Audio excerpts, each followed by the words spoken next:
Yes.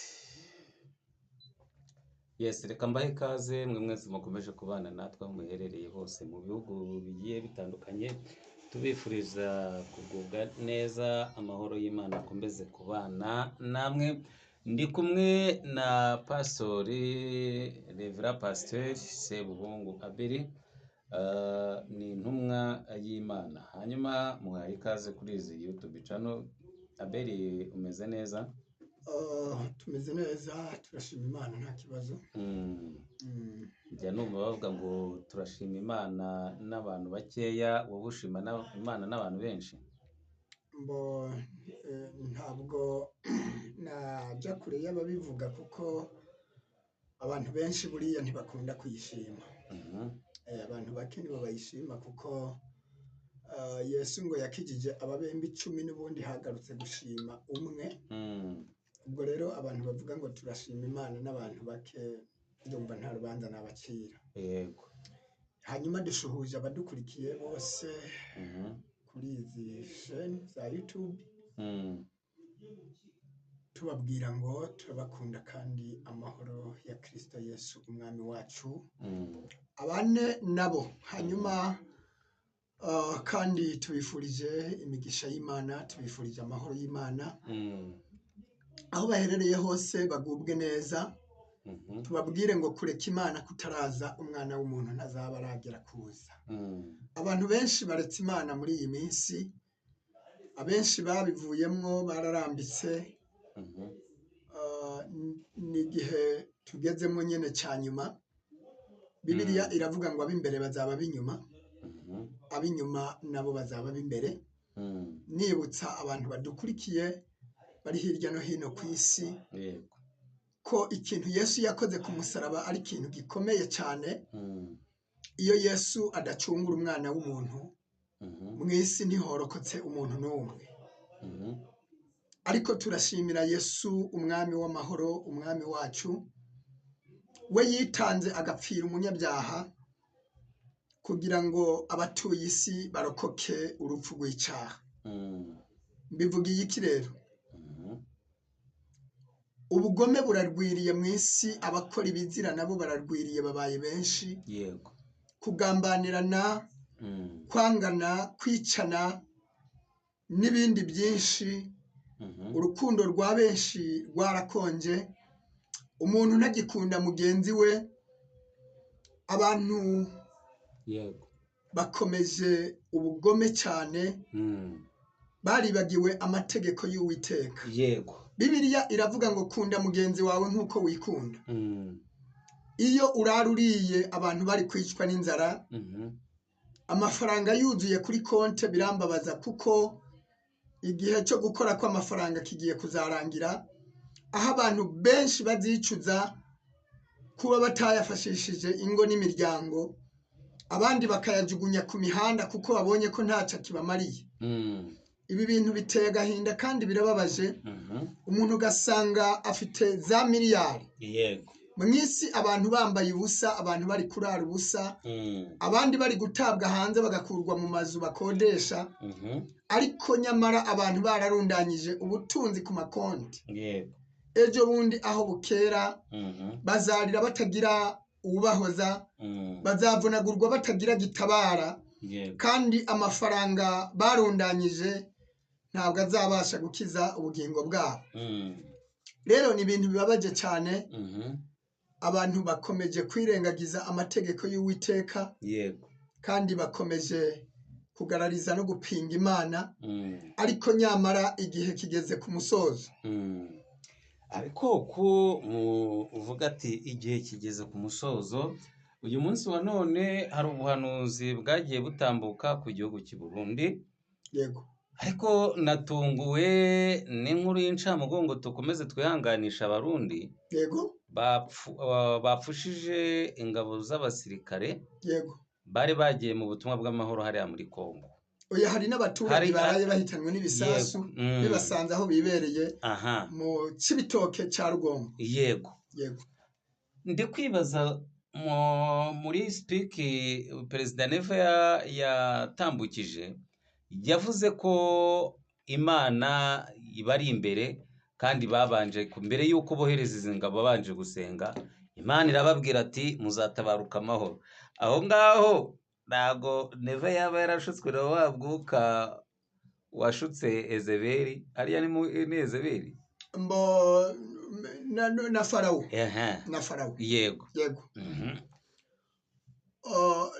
Wenda tudaciye ku ruhande, Yego iyo umuntu amaze kuba ikigande cyangwa se ikinani mu kirundi c'ababasha kumva ikirundi badukurikiye, iyo Imana ikugiriye inama rimwe kabiri gatatu kane gatanu, ukagamika ijosi ukavunira ibiti mu matwi ntubashe kumva icyo Uwiteka avuga, Imana igera igihe ikakoherereza umwuka w'ubushukanyi. Umugani wa wundi iti Imana yaranshutse nemera gushukika. ni Yeremiya. Urakoze cyane. Rero ntabwo ndi bujye kure y'ibyo uvuze. Uwo mwuka waramushutse, yego yibwira yuko Imana bari kumwe, bagakoresha ibiterane bayisenga, ndetse rimwe na rimwe bakavuga ko bayigize iya mbere. yego Ariko ntushobora kugira Imana iya mbere wanga ubwoko bumwe na buriya. yego Ushobora kugira Imana iya mbere ufata ibyoteje imbere igihugu ukabyikubira. Ushobora kugira Imana iya mbere hari abantu bapfa ukabyirengagiza kandi mu karengane gakomeye. Rero ndatangariza abarundi n'abarundikazi yuko abayisenga mu buryarya buca bamaramara, kandi n'abayivuga ku munwa gusa nabo bagiye gukorwa n'isoni.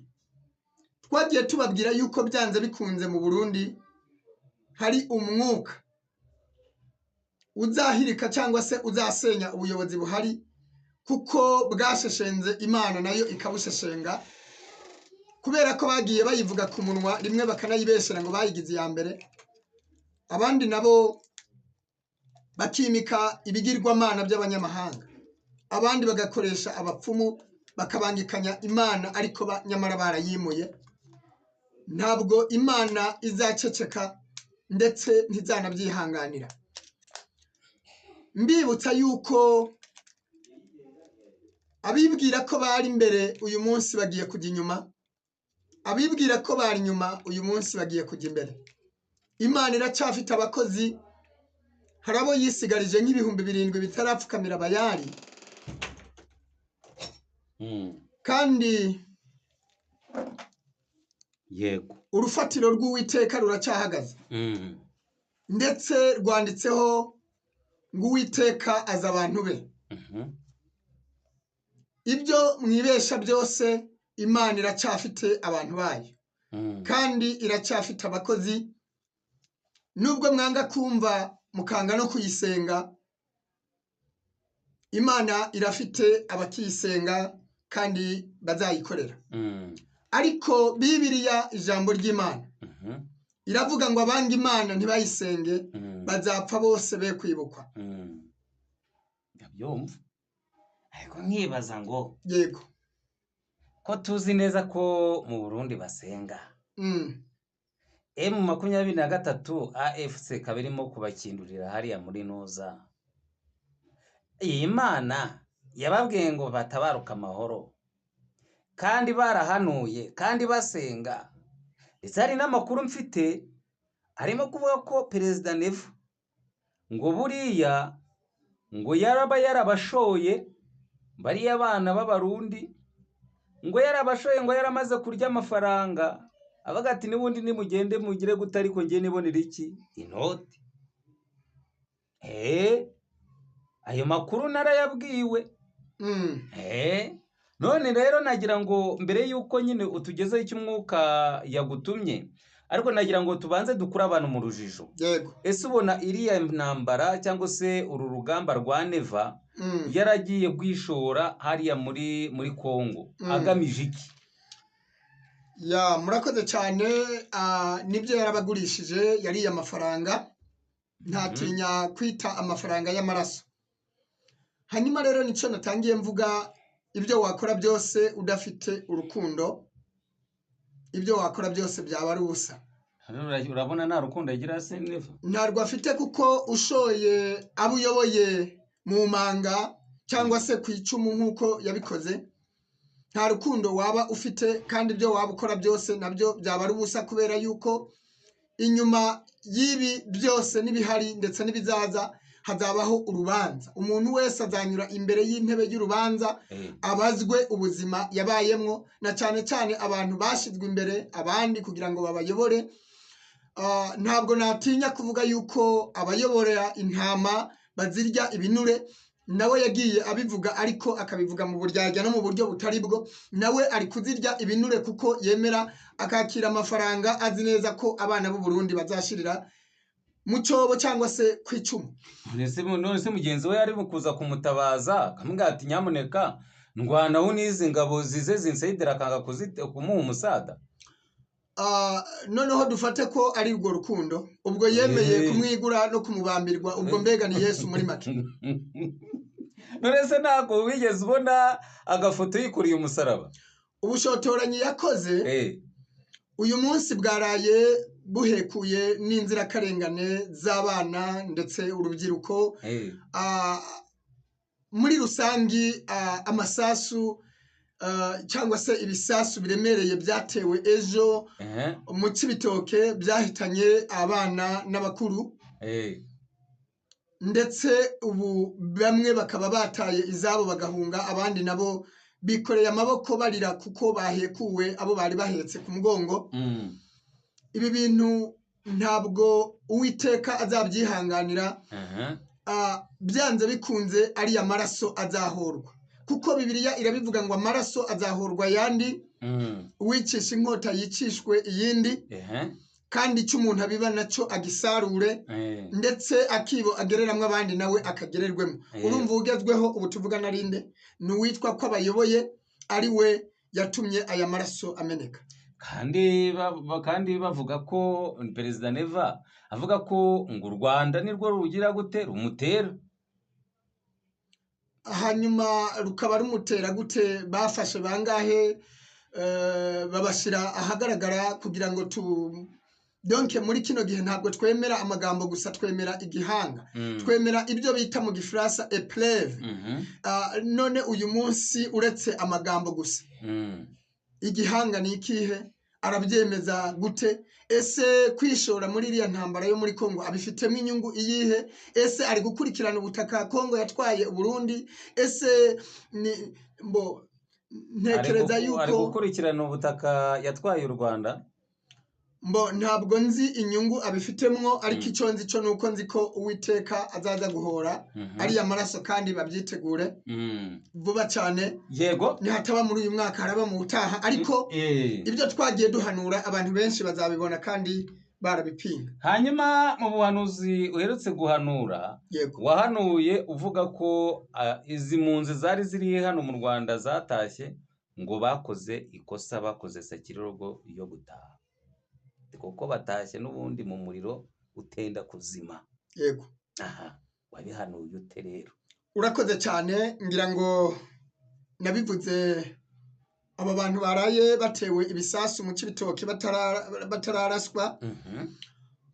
Ikintu kigaragaza yuko akanwa k'umuhanuzi karema kandi kabiri nta kintu kiba Imana itakibwiye abagaragu bayo. Yego twarabivuze cyane ndetse twabivuze guhera kera ko baba babangiriye bakareka gutaha kuko igihugu cy'u Burundi kitarabona amahoro n'umutekano.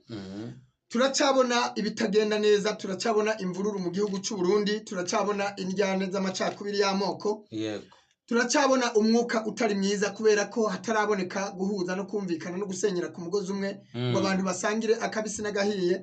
Haracyariho kururu zituruka ku bintu bimwe na biriya ndetse murabizi yuko u Burundi n'u Rwanda bitarumvikana kandi imipaka ikaba igifunze. Uyu munsi rero turacemeza yuko impunzi zitotahuka kubera yuko ntabwo turabona neza yuko ikibazo cy'u Burundi kirakemuka kuko bakomeje kugarariza no gupinga Imana. Ibintu rero ntibirajya ku murongo babe baretse abatashe nabo ntekereza ko bamaze kubona abacitse amaguru n'abamenaguritse imitwe ntekereza yuko uyu munsi wa none bari kwicuza ngo ese rutashe gute, tugiye he, duhungiye ubwayi mu kigunda cyangwa se imvura mu muvu. Rero ntekereza yuko Imana itarahora ayo maraso yose y'inzirakarengane abagiye batoragurwa muri za Tanganyika, mu nzuzi zitandukanye, muri Rusizi n'ahandi, mu marigori, mu mashamba n'ahandi, ntabwo igihugu cy'u Burundi kirakabona amahoro n'umutekano. Ushatse ko twitegure kubona intambara cyangwa se kubona Uburundi bwatewe? Amaraso atarahorwa yandi, inkota ngo ihorwe iyindi, icumu rihorwe irindi, ntabwo mu Burundi hari akaboneka amahoro. Ni ukuvuga ngo abantu benshi bagiye banyuruzwa, bakaburwa irengero, bakicwa mu buryo budafututse. Imana igomba kuzajya Kamenge, Ngagara n'ahandi, Mutakura, Cibitoke, ndetse n'izindi nce zigiye zitandukanye. Amaraso yamenetse muri Rohero, mu iperereza ry'u Burundi nayo aracari menshi. Abantu babikoze rero ayo maraso azahorwa, nabo ntibarye ngo baryame kandi ngo basinzire. Ababikoze hanyuma mu babikoze harimo bande na bande? Ndabishira kuri CNDD FDD n'abayiyoboye, kuko nibo bantu bakabaye bafata iya mbere gukurikirana umuntu yapfuye yishwe n'iki, mpaka bagakurikirana bakamenya icishe umuturage. Ariko uyu munsi CNDD FDD ifatanyije n'imbonerakure, kwica umuntu ni nko gukanda igiheri. Kwica umuntu mbega nakamizwe n'ingoma, nta gikurikirana Sebarundi, yitwa Sebarundi ariwe Perezida Evariste Ndayishimiye n'abamufasha kuyobora, ntabwo bashobora gukurikirana ngo bamenye ngo uyu muntu yishwe n'iki, bahore ayo maraso. Ababikoze babihanirwa, nta muntu n'umwe ahanirwa icyo kintu. Rero nibo ubwa mbere na mbere baza ku isonga ryo kumena ayo maraso, kandi bagomba kuzabibazwa. Kandi biriya byabaye ubwo Evariste Ndayishimiye ejo bundi ngira ngo yari ari muri Amerika. Biriya byabaye yageze hano i Kigali, byaturutse ku itegeko yatanze, niwe yashotoye cyangwa se niwe yashoje iriya ntambara ku gihugu cya Kongo, kandi nta nyungu abifitemo. Wari wigeze kuvuga ngo yitabajwe na mugenzi we umuturanyi Kisekedi, ariko iyo amwitabaza bakabikora mu rukundo, ntabwo yari kumwaka amafaranga ngo agire umushahara agenera buri musirikare. Ntabwo rero nemera yuko yamwitabaje, ahubwo ni inyungu ze ku giti cye bwite zatumye ashoza iriya ntambara, kandi na mbere yuko abo baraye bapfiriye mu kiko rihari ryo kwica. Hanyuma Chimanda Moses yohereje